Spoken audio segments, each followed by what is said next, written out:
Diálogo Internacional con Atilio Borón. Bueno, seguimos en Diálogo Internacional, estamos escuchando La Danza de los Nadie, preparándonos para la entrevista que tendremos ya en un minutito nada más. Estamos terminando la conexión, creo que ya estamos conectados, y como había anunciado Atilio al inicio del programa, vamos a conectarnos con Manuel Monereo, que es uno de los analistas políticos más importantes, más reconocidos de España, un histórico militante del Partido Comunista de España, y que fue diputado a la 12ª legislatura por Unidos Podemos. Y como bien decía Atilio, nos comunicamos para poder charlar de la situación que se está viviendo en Europa. Buenas tardes, Manuel, ¿cómo estás? Muy bien, ¿y tú cómo andamos? Hola Manuel, qué gusto, qué gusto. Yo agregaría algo al currículum breve, uno de los más importantes analistas de Europa, no solamente de España. Acá creo que de Europa, muy bien. Sí, de Europa. No, claramente. Es uno, yo diría que está en el grupo de 3 o 4 analistas europeos más importantes. ¿Cómo estás, Manolo? Un gusto recibirte acá en la Radio de las Madres. Pues yo estupendamente, estoy muy bien, desde Sevilla, que es donde vivo ahora. Ya. Y bien, esperando vuestras preguntas y sobre todo muy contento de estar con vosotros y estar especialmente contigo, querido Atilio. Gracias. La última vez nos vimos en Cuba, si mal no recuerdo. Así es. Oye, bueno, recibí un artículo que acabas de publicar, ¿no es cierto? Se llama La larga crisis de la Unión Europea, : el fracaso de la solución política militar. Debo decir que es un trabajo realmente de excepcional valor, en donde cada párrafo tiene materiales para la reflexión y el análisis. ¿Por qué no nos sintetiza, si quieres, un poco alguna de las tesis principales de ese artículo, en donde ya prácticamente das por acabada la posibilidad de una Europa que tenga la posibilidad de convertirse en un actor estratégico en la vida internacional, independiente de la tutela o del protectorado, como vos mismo decís, de los Estados Unidos? Tú, que eres un especialista connotado en temas de geopolítica, sabrás perfectamente que el gran problema histórico, que es seguramente un origen de la propia geopolítica, es las relaciones de Europa con Rusia. Esa es la clave de las relaciones y de la autonomía estratégica de Europa. Es un viejo problema. Desde que el mundo es mundo, o sea, en la modernidad, toda la obsesión de Gran Bretaña primero, de Estados Unidos después, es decir, del mundo anglosajón, ha sido impedir, costara lo que costara, una alianza entre Alemania y Rusia, entre Europa y Rusia.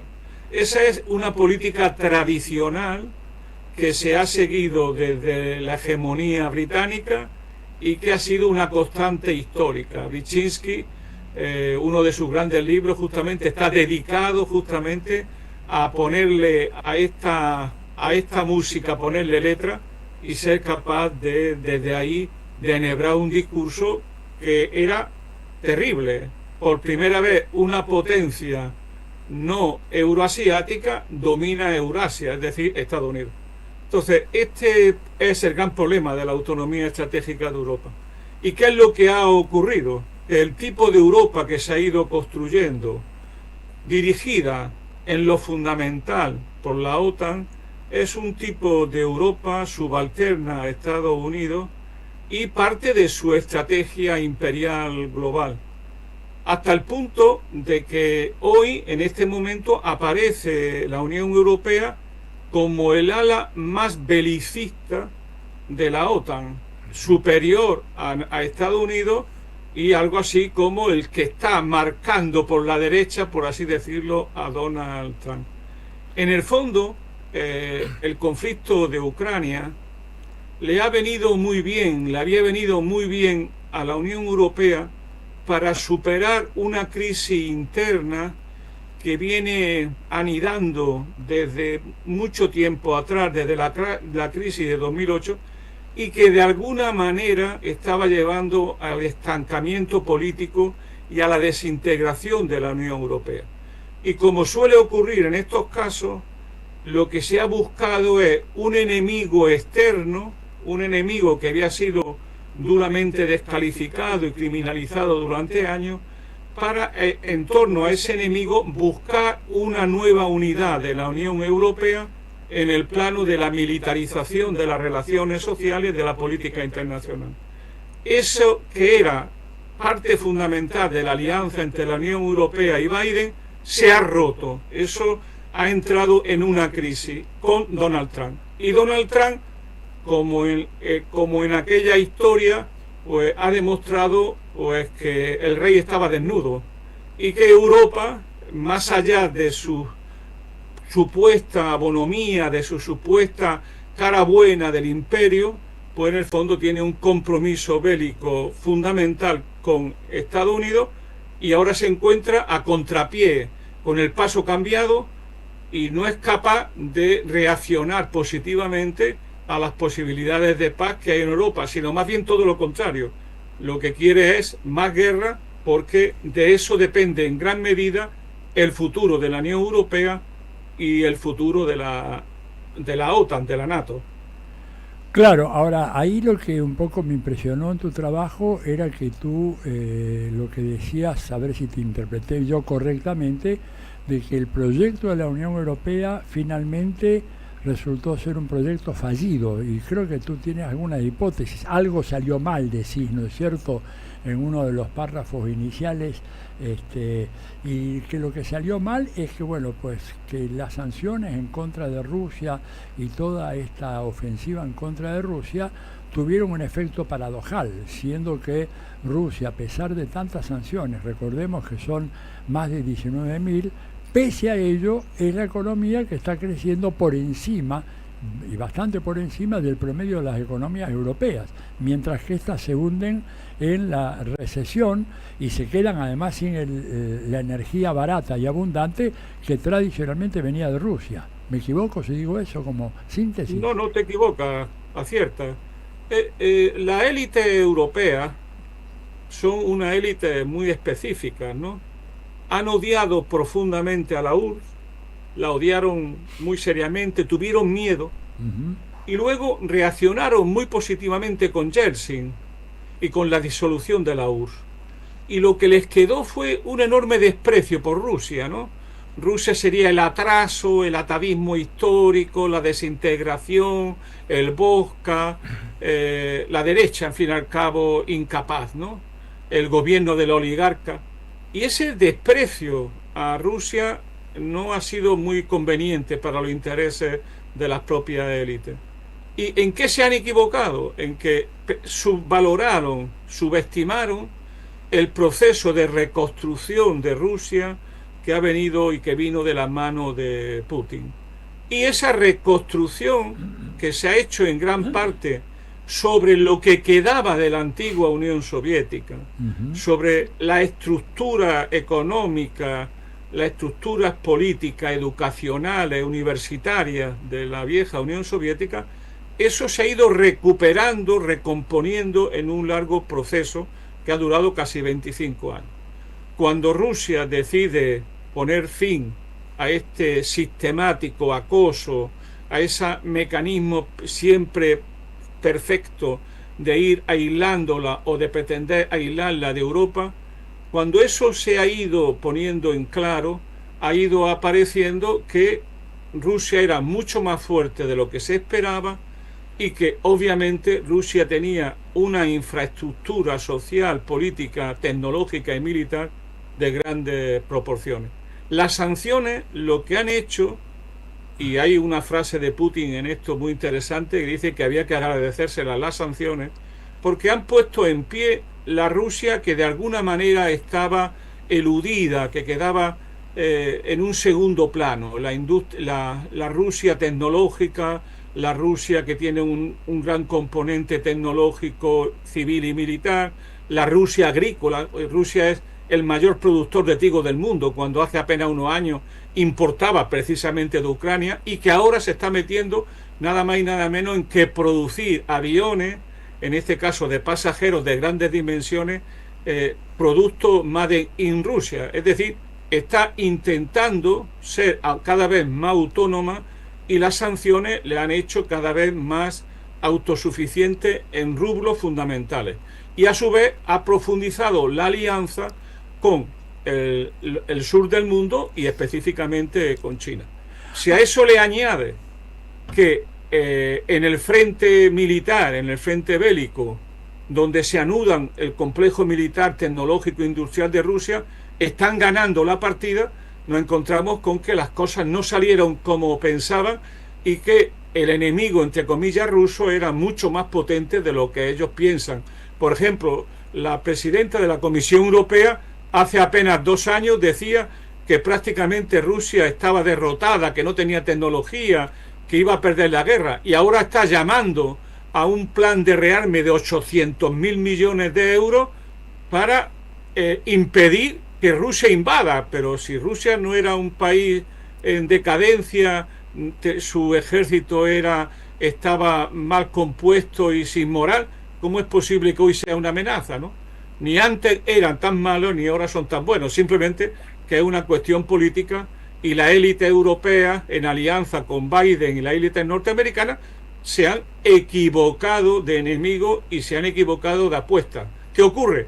Que ahora, ¿cómo les dicen a las poblaciones, oye, me he equivocado? ¿Cómo les dicen, oye, estamos perdiendo la guerra? ¿Cómo les dicen a las poblaciones que su gran aliado, su referente político, moral e intelectual, Estados Unidos, les vuelve la espalda y ahora les dice que hay que buscar un arreglo pacífico y unas nuevas relaciones con Putin? Claro, eso es muy difícil para ellos. Entre otras cosas, todo se juega en su carrera política. La élite europea, si no cambian de posición, van a ser cambiadas por las poblaciones en los próximos años y no va a quedar prácticamente nadie de los actuales dirigentes. Ellos lo saben y por eso estamos en una situación nueva en la Unión Europea y sobre todo con la posibilidad de que la OTAN deje de existir. Bueno, eso sería realmente impresionante, es lo que decís por ahí. Evidentemente ya no tendría razón de ser. Ahora, tú sabes que yo como latinoamericano tengo una duda que es la siguiente. Cuando se desploma la Unión Soviética, ¿verdad? Tanto Gorbachev como Yeltsin abrieron de par en par las puertas para los capitalistas europeos y norteamericanos. Y estos tipos, en lugar de, aprovechar todos los inmensos recursos naturales, minerales, humanos inclusive que había en la ex Unión Soviética, se dedicaron simplemente a saquear de la peor manera posible todo aquello, en lugar de construir una alternativa dentro del capitalismo que fuera amigable con Europa.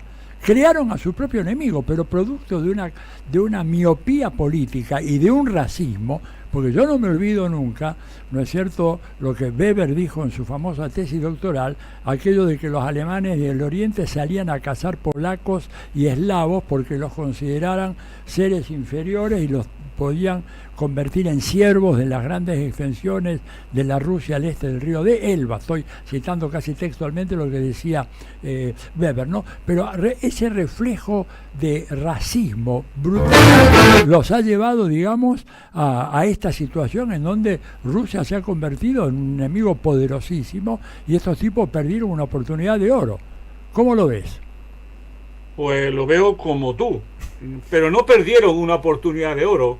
Lo que ellos tenían un cálculo político, ¿no? Cuando Gorbachev, ¿no? Sí. Con toda su ingenuidad política y seguramente algo más, se puso en manos de Estados Unidos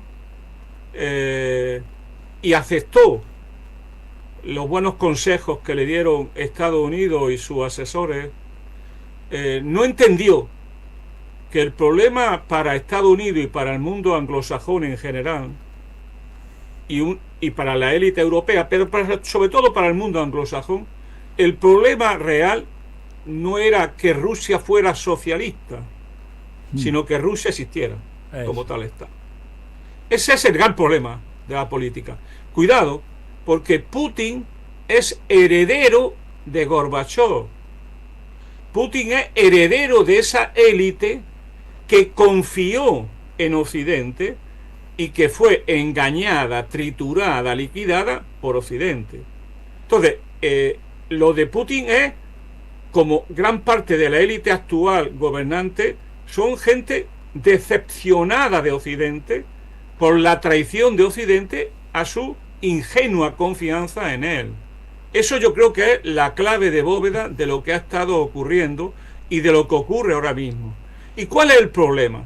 Esto lo llevan discutiendo los teóricos norteamericanos hace años, en alianza, claro, con los países del este y fundamentalmente con Polonia, ¿no? Fundamentalmente con Polonia y en parte Rumanía, pero sobre todo Polonia y los países bálticos, que es la idea de que el objetivo real era derribar a Putin, cambiar la clase gobernante y desintegrar Rusia. O sea, claro, para ello Rusia es un enemigo existencial por su propia existencia, por su propia civilización, por su extensión, por sus enormes riquezas. Para ello no debería de existir Rusia, es insoportable que exista Rusia. Y por tanto han pensado, y algunos lo han escrito, que tendrían que destrozar, romper ese enorme Estado, que es una civilización, romperla, crear nuevos estados y entrar en un proceso de desintegración. O sea, no aplicar el modelo que aplicaron en la ex Yugoslavia, Manolo. O sea, efectivamente. Simplemente es que no se dieron cuenta que Rusia es una civilización, es una cultura, es algo... Rusia tiene raíces profundas, milenarias en ese territorio. Y es, por cierto, parte fundamental de la cultura europea, que hoy se olvida. Simplemente que siempre ha sido intermediaria, ha sido un puente entre Oriente y Occidente, y sobre todo no olvidemos que el Rus de Kiev y las relaciones del Rus de Kiev con Bizancio es el origen de Rusia, claro, del Rus de Moscú, y que lo que está ocurriendo entre Ucrania y Rusia es terrible para esa cultura, para esa civilización, y que hoy el secretario de Estado norteamericano ha reconocido lo que venimos diciendo nosotros desde hace años, que es que la guerra entre Rusia y Ucrania es una guerra proxy, es una guerra entre la OTAN y Rusia por intermedio de Ucrania. ¿Qué tal, Manuel? Federico Montero te saluda. Te hago una pregunta que lo llevo al panorama más general.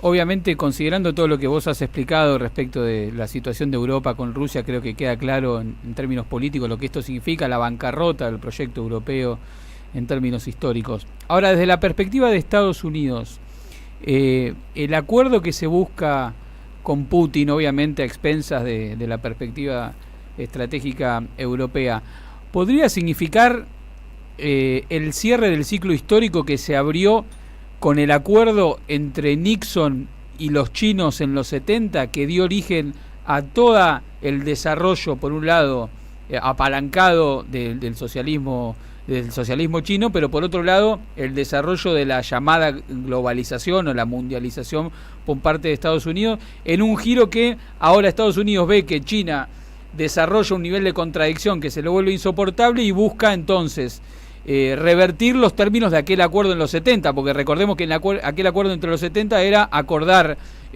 con los chinos en detrimento de la competencia estratégica con la Unión Soviética.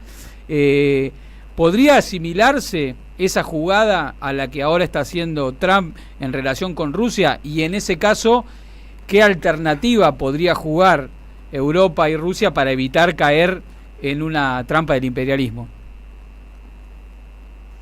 No tengo una respuesta unívoca ante el problema. Más bien lo que tengo es alguna certeza, no mucha, y alguna intuición. Hay una diferencia fundamental que no se puede olvidar. El Estados Unidos que hace acuerdo con China, es decir, la célebre reunión Nixon-Mao Zedong, era, a pesar de que vivía una crisis muy seria, que se llevó, por cierto, a Nixon, se lo llevó de presidente, con el Watergate, era un imperio hegemónico y lo seguía siendo. Hoy es un imperio en declive, en una lenta pero claramente perceptible decadencia. Esos dos momentos históricos hacen que la jugada estratégica sea muy diferente a sus resultados, creo, a la que se hizo en lo que podíamos llamar el gran acuerdo, que era aquello de la teoría de los tres mundos que Mao defendía, ¿no? Y que resultó un acuerdo para poner fin a la existencia de la URSS, al menos ponerle un fin desde fuera a la existencia de la URSS, porque yo creo que la crisis de la URSS fue básicamente interna. Pero dicho eso, hay un dato que también intenta argumentar lo que acabo de exponer, que es la propia crisis interna de Estados Unidos. Es decir, yo creo que cuando se habla de Donald Trump, cuando se está hablando después de un presidente que ha sido reelegido, con lo que le ha pasado a Donald Trump en estos 4 años, con 2 intentos de asesinato, cuando Donald Trump es el efecto de una crisis, no es la causa de una crisis. Entonces Estados Unidos está viviendo una guerra civil larvada, donde se acumulan crisis muy serias y donde se podría decir que la gran paradoja de Estados Unidos es que el proceso de globalización capitalista, neoliberal internacional que Estados Unidos impulsó como el centro del nuevo proyecto internacional norteamericano, del nuevo siglo americano, ha terminado por no solamente alzar a países como China y poner en pie a grandes países asiáticos y permitir que Rusia se reestructure, sino que además ha puesto en crisis a la propia sociedad norteamericana. Se produce una contradicción muy seria entre Estados Unidos como Estado-nación y Estados Unidos como imperio. Y esta contradicción, de esa contradicción viene Donald Trump. Y si uno analiza, no es fácil, por cierto, con Donald Trump, pero si uno analiza lo que está pasando en el interior de Estados Unidos, las cosas que dice y piensa hacer, algunas cosas el señor Trump, nos damos cuenta que la percepción que él tiene es de un país en crisis, de un país desindustrializado, socialmente roto, sin valores, sin proyectos, y que ha perdido posibilidades de seguir siendo el país hegemónico del mundo. Entonces, ante eso, yo creo que la situación, el intento de separar a Rusia de China, es, a mi juicio, un intento que no le doy mayor importancia. Lo va a intentar, sin lugar a duda que lo va a intentar, y debe intentarlo, pero a esta altura de la jugada, creo que eso no va a salir, no le va a salir bien, que en todo caso va a permitirle que Rusia pueda hacer esta transición al mundo multipolar en mejores condiciones, pero desde luego, si lo miramos desde el punto de vista de China, Trump es el reconocimiento que el camino chino funciona tanto internamente como internacionalmente. Claro. Así es. Oye, Manuel, sí. Marcelo Rodríguez Adelante. te saluda. Vinculado a esto que estabas diciendo recién, ¿no? Teniendo en cuenta que es muy factible que lo intento que pueda hacer Trump de separar a Rusia de China fracase por la fuerza que está tomando ese bloque y todo en el Indo-Pacífico, y la crisis que está viviendo Estados Unidos en este otro concepto que vos recién decías, ¿no? De este mundo multipolar que está emergiendo y que parece querer ir consolidándose. Dentro de eso, Europa, con las decisiones que ha tomado, ¿a qué estaría condenada, podríamos decir entonces, según tu perspectiva? Pues, parafraseando un libro de Jean-Pierre Chevènement, Europa lo que está siendo condenada, se está autocondenando a pasar al ostracismo histórico. Se está condenando a no ser nadie a nivel histórico. Es decir, con esta posición que está manteniendo Europa, no tiene capacidad alguna para diseñar un futuro donde ella sea un sujeto activo del mundo multipolar. Si entendemos bien lo que está haciendo Donald Trump, ¿qué diferencia hay radical entre Donald Trump y Biden? Es en el plano analítico. Otra cosa es si lo hará bien, lo hará mejor o de qué manera. Y en el plano analítico es muy simple. Estados Unidos, de Donald Trump, sabe que el orden unipolar, lo que se llamó el momento unipolar de Estados Unidos, eso ha terminado. Y que el mundo va a transitar hacia la multipolaridad. Y eso, en eso no le van a dedicar mucho tiempo a desmontar la posibilidad de hacer lo que ha hecho Biden, que era impedir, costara lo que costara, esa multipolaridad. Es decir, mantener lo que ellos llamaban el orden internacional basado en normas, o sea, en sus normas. Eso no se puede mantener. Lo han dicho ya ellos mismos, lo ha dicho Trump, lo ha dicho el secretario de Estado, lo ha dicho el secretario de Defensa. O sea, todos están de acuerdo que el mundo unipolar la globalización hegemonizada por Estados Unidos no funcionará. Y además no ha funcionado en el interior del propio país estadounidense. Desde esa perspectiva está claro que en el mundo que viene la jugada es totalmente diferente. Y en esa jugada Europa se ha quedado a contrapié. Solo poner un ejemplo. ¿Cuándo murió cualquier posibilidad de una Europa autónoma? Cuando dinamitaron el Nord Stream 1 y el Nord Stream 2. Claro. O sea, alguien puede entender